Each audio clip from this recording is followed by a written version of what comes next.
అందరికీ నమస్కారం అండి. ఈరోజు అందరికీ ఉపయోగపడే టాపిక్, రోజు ఉపయోగపడేవే అయినా కూడా ఈరోజు ఒక స్పెషల్ టాపిక్ అండి. పోలిక గురించి మాట్లాడుకుందాం.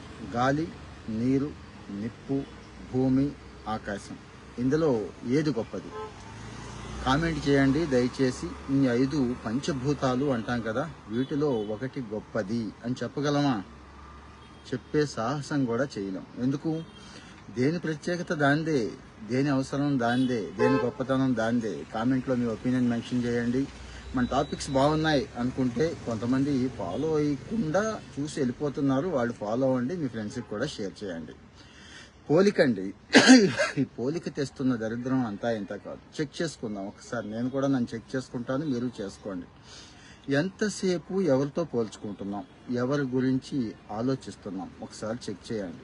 అటు ఇంట్లో ఆడవాళ్ళు కావచ్చు, మగవాళ్ళు కావచ్చు, ఎంతసేపు పిల్లలకి చెప్తూ ఉంటాం కదా, చాలా మంచిది కాదు ఆ అలవాటు అని మనం చెప్పుకుంటాం. అసలు పోల్చకూడదు, ఎవడ ప్రత్యేకత వాడితే అది ఇది అని. కానీ మన విషయానికి వచ్చేబాటికి పిల్లల గురించి పక్కన పెడదాం. మన విషయానికి వచ్చేబాటికి పరిస్థితి ఏంటి? పోల్చుకుంటున్నామా లేదా? పక్కవాడితో పోల్చుకుంటున్నామా, బాగున్నాడితో పోల్చుకుంటున్నామా, సినిమా హీరోతో పోల్చుకుంటున్నామా, సెలబ్రిటీతో పోల్చుకుంటున్నామా, ఎవరెవరితో పోల్చుకుంటున్నాం? సరే, పోల్చుకొని ఆగిపోతున్నామా అంటే అది ఎంత విపరీతమైన పెయిన్, ఎంత బాధ, ఎంత అసంతృప్తికి గురి చేస్తుందో తెలుసా? ఆ పోలిక అనేది వాడికే ఏదో ఉన్నట్టు, మనకేదో లేనట్టు ఒక గొప్ప దరిద్రపు ఫీలింగ్ అండి. అది ఏదైనా కానీ, అందం కావచ్చు, ఆకర్షణ కావచ్చు, డబ్బు కావచ్చు, ఫిట్నెస్ కావచ్చు, వాడు మంచి బట్టలు వేసుకోవచ్చు, వాడు బాగా మాట్లాడుతూ ఉండొచ్చు, వాడు మంచి ఉద్యోగం చేయొచ్చు, వాడికి ఒక మంచి ఫ్యామిలీ ఉండొచ్చు, వాడికి ఒక మంచి భార్య ఉండొచ్చు, అందమైన భార్య ఉండొచ్చు. ఏదైనా కానీ పోలిక. నేను మళ్ళీ గుర్తు చేస్తున్నా. వాళ్ళకేదో మంచి పిల్లలు ఉన్నారు, మన పిల్లలు చూస్తే ఇలా ఉన్నారని. ఇంకా చాలా ఉంటాయండి, 1, 2 కాదు.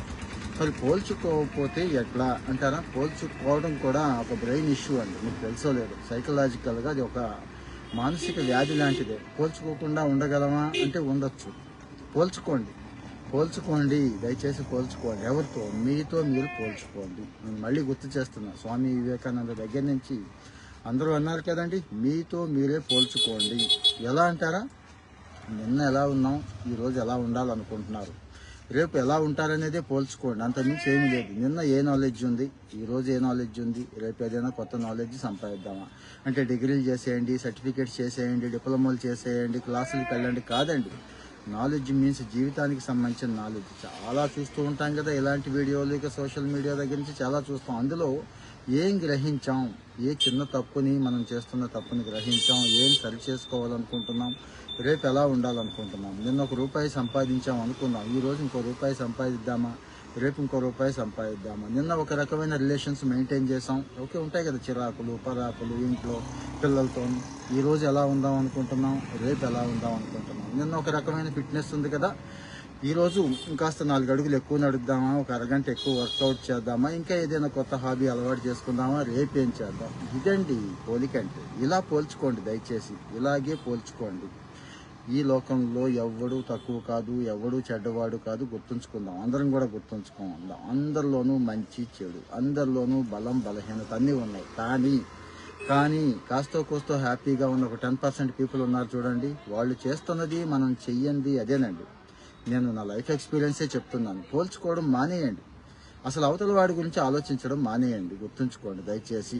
అవతల వాళ్ళు ఎవరు ఇప్పుడు మార్టిన్ లూథర్ కింగ్లు, గాంధీ మహాత్ములు, నెల్సన్ మండేలాలు అయితే లేరు కదా. లేరన్నప్పుడు ఎందుకు అంత ఆలోచిస్తున్నారు మీరు చెప్పండి. మిమ్మల్ని ఎక్కువగా ఆలోచింపచేస్తున్న అంశం ఏంటి? కలవర పెడుతున్న అంశం ఏంటి? నిద్రపోయే ముందు గుర్తొస్తుంది, నిద్రలో కల్లో కూడా వస్తుంది, పొద్దున్నే లేచినట్టునే వస్తుంది కదా. ఆ అంశం ఏంటి, ఎవరి గురించి? అది ఆ అంశంలో ఎన్ని పోల్చుకుంటున్నారు అంటే, ఆ మనుషులేంటి, ఆ వస్తువులేంటి, ఎవరు అనేది చూడండి.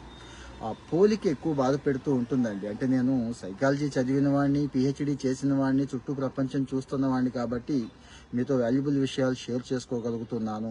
పోలిక మళ్ళీ గుర్తు చేస్తున్నా, పంచభూతాల్లో ఏ ఒక్కటి కూడా తక్కువ కాదు అని అయితే మనం ఒప్పేసుకున్నాం కదా. గాలి ఎంత విలువ అయితే దాని విలువ దానికి ఉంది. లేకపోతే పరిస్థితి ఏంటి? ఈ డోర్ వేసుకుంటే స్తంభించిపోతే నా పరిస్థితి. నీరు ఒక్కరోజు ఉండగలమా? నిప్పు పనవుతుందా? ఈ వేడి నిప్పు మీన్స్ ఆ నిప్పు కాదు. ఈ సూర్యుడు లేకపోతే, సూర్య భగవానుడు లేకపోతే ఎప్పుడో తెచ్చేవాళ్ళం. సో మరి పంచభూతాల్లో ఆకాశం, భూమి ఇంక ప్రత్యేకంగా చెప్పక్కర్లేదు. అవి ఏటికవే గొప్పవైనప్పుడు ఒక కుటుంబంలో 5గురు 5 వేళ్ళలా ఉంటారు, ఒక సొసైటీలో కూడా 5 వేళ్ళలా ఉంటారు. ఈ వేళ్లలో ఈ వేళల్లో ఏ ఒక్క వేలు తక్కువ అని చెప్పగలరా?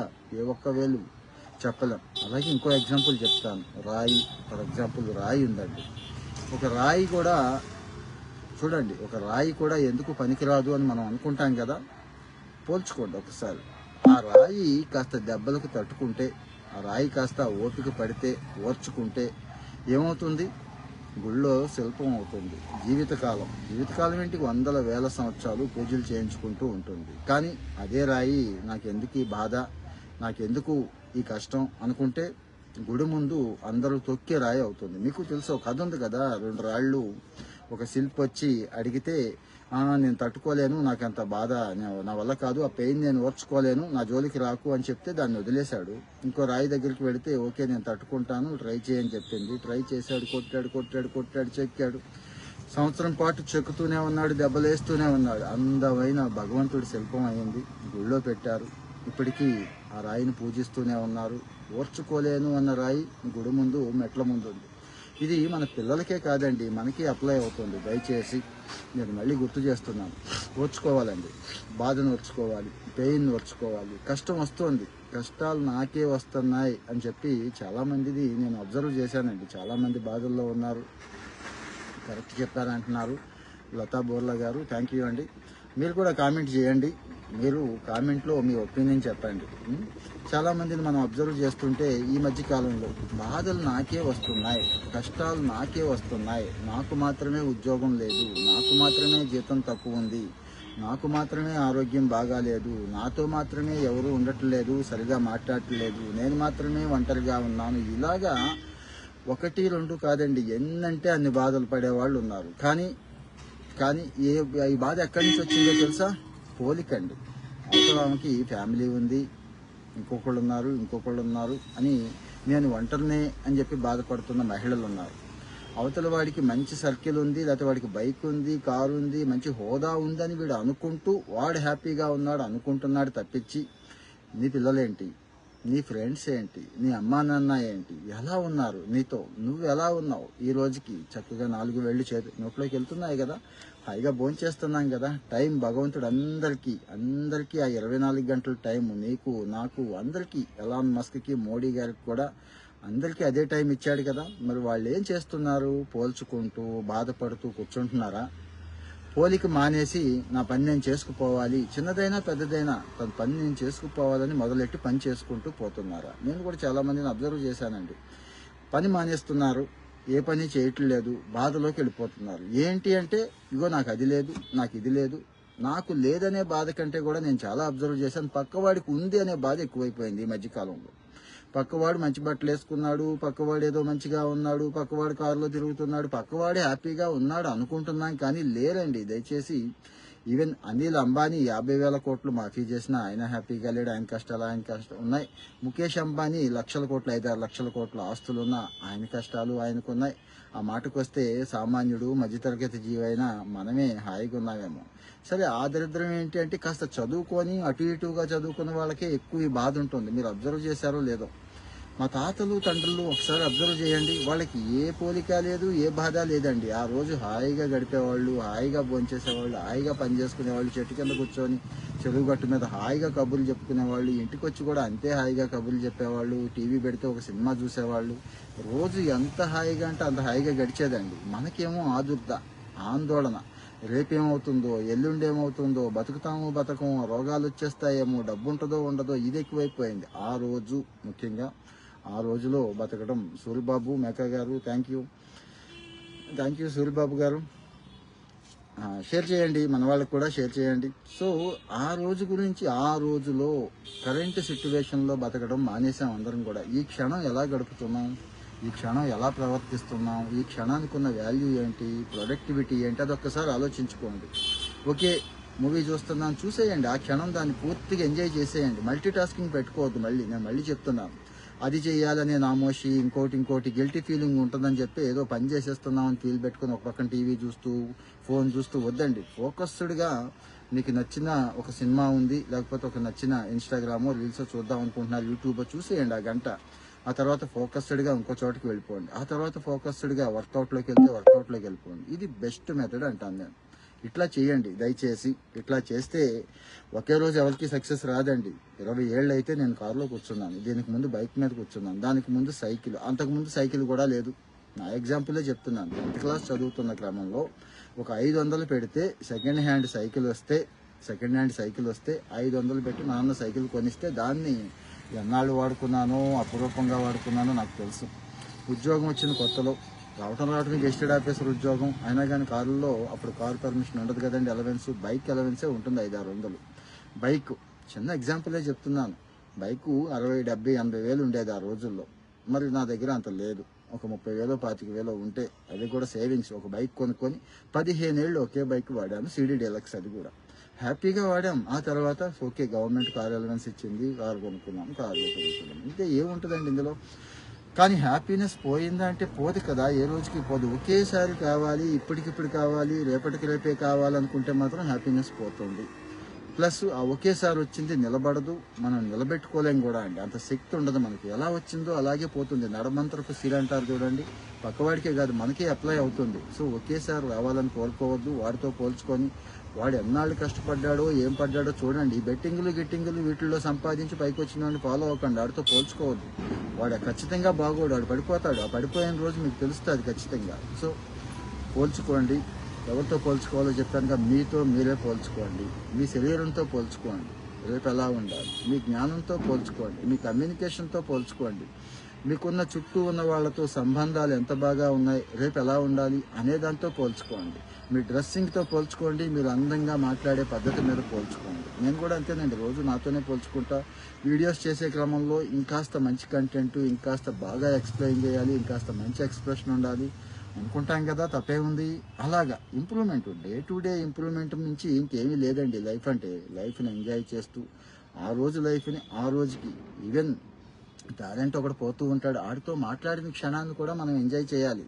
గాలంటే ఒక్కొక్క పోతూ ఉంటుంది, మన ఇంక చూస్తూ తోక ఊపుకుంటూ పోతూ ఉంటుంది. చిన్న విజిల్ కొడితే తోక ఊపుద్ది, అది ఎంజాయ్ చేయాలి, అదో సంతోషం. ఇక పిల్లలు పెద్దలతో మాట్లాడేది, మన చుట్టూ ఉన్న వాళ్ళతో రోజువారీ జీవితంలో మాట్లాడేది, ఇవన్నీ కూడా సంతోషాలే అనే విషయం మర్చిపోయి నేను మళ్ళీ చెప్తున్నాను. ఈదంటే వెళ్తుంటే వాడి ఇల్లు ఈడిల్లో కనపడుతూ ఉంటుంది. అడిగి పెద్దగా ఉంది ఇల్లు అని, లేకపోతే వాడి దగ్గర డబ్బు ఉందని, ఏదో కనిపిస్తూ ఉంటే కార్లు కనిపిస్తూ ఉంటే వాళ్ళకే కార్లు ఉన్నాయి మనకి లేవని, ఆడికి ఏదో బైక్ ఉంటే ఆడికే ఉన్నాయని, మనకంటే అందంగా ఏదో మనుషులు కనిపిస్తే వాళ్ళు ఏదో అందంగా తెల్లగా ఉన్నారు మనం లేవని, ఇట్లాగా రకరకాలైన దారుణమైన పోలికలు. ఈ పోలిక ఈ రోజు మనుషులకు పట్టిన అతి పెద్ద దరిద్రంలాగా తయారైందండి. నేను చాలా మందిని చూశాను, వాళ్ళకి లేదు అన్న దానికంటే కూడా పక్కవాడికి ఉంది మనకి లేదే అన్న పోలిక ఎక్కువ ఇబ్బంది పెడుతోంది. ఆ పోలిక ఎక్కువ బాధ పెడుతోంది. నేను అబ్జర్వ్ చేసి అన్ని చెప్తున్నాను. కామెంట్లో మీ ఒపీనియన్ చెప్పండి. ఇంకా ఏవైనా మిస్ అయి ఉంటే, మీకు ఇంకా ఏమైనా బాగా అనిపిస్తే అవి కూడా పెట్టండి. డైలీ ఒక 10 నిమిషాలు ఖాళీ చేసుకొని మీకోసం నా కోసం కూడా లేండి. నేను కూడా ఇంప్రూవ్ చేసుకోవాలి కదా. మరి ఒక లైవ్ అనేది తీసుకుంటున్నాం, ఒక వీడియో పెట్టుకుంటున్నాం. దయచేసి బాగుంది, ఈ కాన్సెప్ట్ బాగుంది, కరెక్ట్గా ఉంది, పనికొస్తుంది అనుకున్నప్పుడు మీకు పనికొచ్చిన వాళ్ళకి షేర్ చేయండి. మీతో ఉన్న వాళ్ళకి షేర్ చేయండి. ఇక ఫ్యామిలీ గ్రూప్స్, ఫ్రెండ్స్ గ్రూప్స్ చాలా ఉంటాయి కదండి, ఆ గ్రూప్స్లో కూడా షేర్ చేయండి దయచేసి. ఇలాంటి విషయాలు అవసరం అండి, వేరే ఏం కాదు. ఇలాంటి విషయాలు ఈరోజు ఈ సొసైటీకి అవసరం. ప్రాక్టికల్గా మాట్లాడుకుందాం. ఇప్పుడు ఎక్కడో పురాణాలు, గ్రంథాలు లేని పాత్రలు మనం ఊహించుకొని మాట్లాడుకోవాల్సిన అవసరం లేదు. రోజువారీ జీవితంలో మనకి ఎదురవుతున్న కష్టాలు, నష్టాలు, బాధలు ముందుకు పోగొట్టుకొని మనల్ని మనం కాస్త ఇంప్రూవ్ చేసుకోవాలి. దీనికి మోటివేషన్ కొంత అవసరం, కొంతవరకే పనిచేస్తుంది. మళ్ళీ గుర్తు చేస్తున్నా, డైలీ మోటివేషన్ పనిచేయదు, డిసిప్లిన్ మాత్రం పనిచేస్తుంది. సో మిమ్మల్ని మీరు మోటివేట్ చేసుకోండి. ఎవడు చేయడు, నాలాంటి వాడు వచ్చి చేసినా కష్టం నిలబడదు. మిమ్మల్ని మీరు చేసుకోండి, ఒక డిసిప్లిన్ పెట్టుకోండి. అది ఏ డిసిప్లిన్ అనేది మీ ఇష్టం. చదువు కావచ్చు, పని కావచ్చు, వర్కౌట్ కావచ్చు, ఫైనాన్షియల్గా ఎదగడం కావచ్చు, ఏదైనా కానీ ఫిక్స్డ్గా పెట్టుకోండి. చక్కగా ముందుకు వెళ్ళిపోతారు, ఖచ్చితంగా వెళతారు, హ్యాపీగా ఉంటారు, బాగుంటుంది లైఫ్ అయితే ఖచ్చితంగా బాగుంటుంది. నా ఎక్స్పీరియన్స్లో చెప్తున్నాను. ఇంకా మీకు ఏదైనా అనిపిస్తే కామెంట్లో మెన్షన్ చేయండి. ఫాలో అవ్వడం, షేర్ చేయడం మాత్రం మర్చిపోవద్దు. Thank you. మళ్ళీ ఇంకో కొత్త కాన్సెప్ట్తో రేపు మాట్లాడుకుందాం. Thank you.